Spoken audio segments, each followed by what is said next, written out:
pertanyaan selanjutnya ini dari Pak Eko. Nah, tadi Pak Eko sempat bertanya di kolom komentar, cukup banyak ya pertanyaannya, tapi tidak apa-apa, Oke, kita ya. nanti akan jelaskan dengan efisien ya. Di sini Pak Eko bertanya, jika saya staf pajak di perusahaan grup yang harus pegang semua entitas perusahaan meliputi PT A, B, C, D, dan E, dan lainnya. Misal saya status karyawannya itu ada di PT A.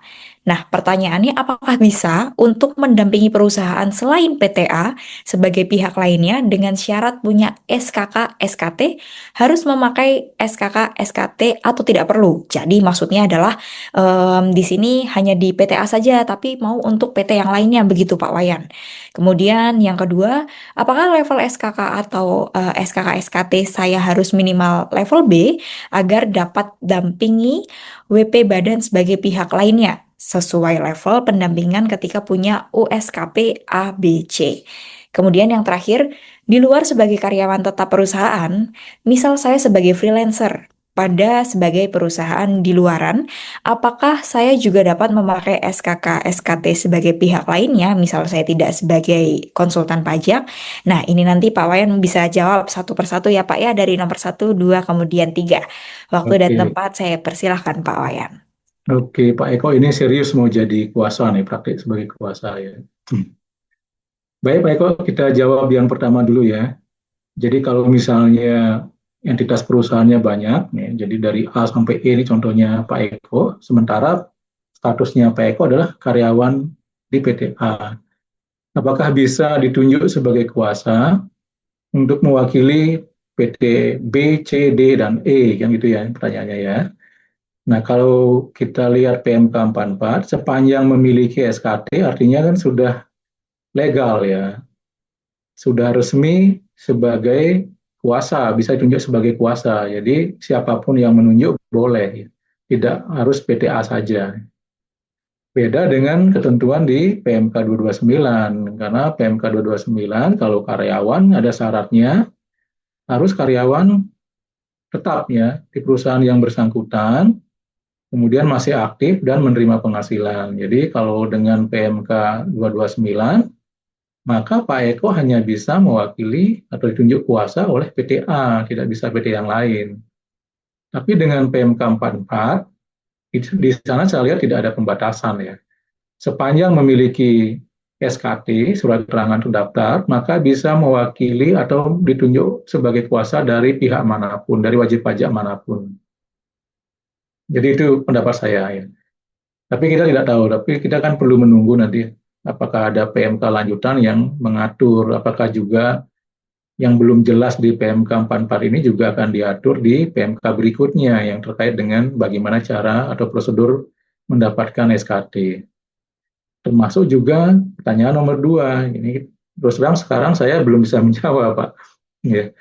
Apakah ya level SKT saya harus minimal B? Ya kalau kita asumsikan dengan saat ini ya dengan PMK 229 dengan izin klasifikasi konsultan pajak maka minimal memang harus level B. Nah, kalau SKT apakah juga akan disamakan dengan ya klasifikasi izin konsultan pajak? Ya, kalau kita lihat PMK 44 ya, implicitly sih harusnya sama ya. Secara implisit kelihatannya sama. Tetapi eksplisitnya untuk lebih jelasnya kita akan menunggu PMK berikutnya. Termasuk juga apakah ada perubahan juga terkait dengan klasifikasi ABC ini. Siapa tahu misalnya nanti diganti ya, kita belum tahu. Jadi kita tunggu saja PMK yang selanjutnya yang terkait dengan prosedur ya perolehan izin, kemudian juga prosedur mendapatkan SKT termasuk ujian kompetensinya. Lalu yang ketiga, kalau misalnya Pak Eko juga mau berprofesi ya sebagai ya iseng-iseng lah jadi freelancer ya, buat nambah-nambah fulus ya, jadi freelancer juga ya. Selain juga mengembangkan bakat di bidang perpajakan ya, belajar terkait dengan berbagai permasalahan perpajakan. Di sini juga saya lihat tidak ada pembatasan di PMK 44. Jadi Pak Eko bisa ditunjuk oleh pihak manapun sebagai kuasa sepanjang pegang SKT dengan kategori pihak lain. Pembatasannya mungkin harusnya dari internal. Apakah perusahaan mengizinkan Pak Eko ini sebagai freelancer, ya kan? Jangan-jangan nanti waktunya malah lebih banyak habis sebagai freelancer dibanding mengurus ya pajak internal perusahaan. Nah, itu mungkin yang jadi kekhawatiran perusahaan ya. Tapi freelancer atau tidak ya, atau apakah bisa ditunjuk sebagai kuasa di luar PT-PT yang tadi, kalau berdasarkan PMK boleh. Ya. Tapi tergantung lagi kepada kebijakan perusahaan masing-masing. Mungkin itu jawaban saya, Pak Eko. Baik, terima kasih Pak Wayan atas penjelasannya. Cukup jelas ya dari nomor 1, 2, hingga 3.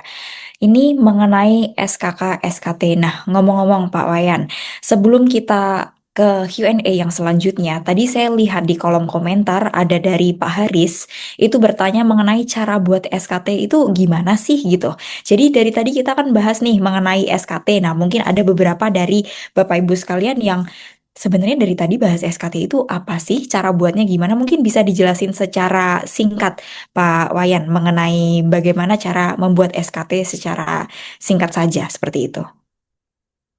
Ya, memang di PMK 44 ini belum mengatur secara keseluruhan ya, Mbak Arela, karena nanti bagaimana ya standar kompetensi, kemudian ujian kompetensi ataupun pendaftaran untuk bisa mendapatkan SKT baru akan diatur di PMK selanjutnya. Jadi kita berharap semoga PMK berikutnya segera diterbitkan sehingga lebih jelas dan 2027 sudah siap semua ya. Yang ancang-ancang mau SKT sudah persiapan dari sekarang, 2027 sudah bisa segera mendapat SKT. Tujuannya kan seperti itu sehingga tetap ada continuity ya, tidak ada disrupsi atau hambatan dalam menjalankan kewajiban perpajakan perusahaan misalnya. Jangan sampai gara-gara tidak ada SKT, sedang proses pemeriksaan, direktur berhalangan, lalu tidak ada yang bisa mewakili atau berdiskusi dengan petugas pajak.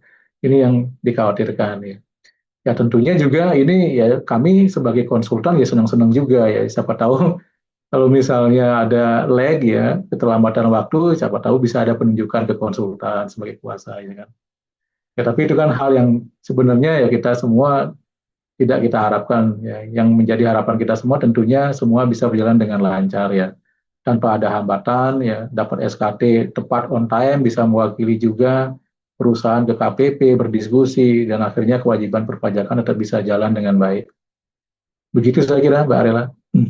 Ya, baik Pak Wayan, terima kasih penjelasannya. Jadi sebenarnya pada intinya apabila Bapak Ibu merasa khawatir nanti tidak terupdate info lebih baru atau tentang peraturan terbaru, Bapak Ibu bisa langsung stay tune aja ya di sosial media kami karena kami pasti menyampaikan ya Pak Wayan ya Ya terkait betul. update-update mengenai informasi perpajakan.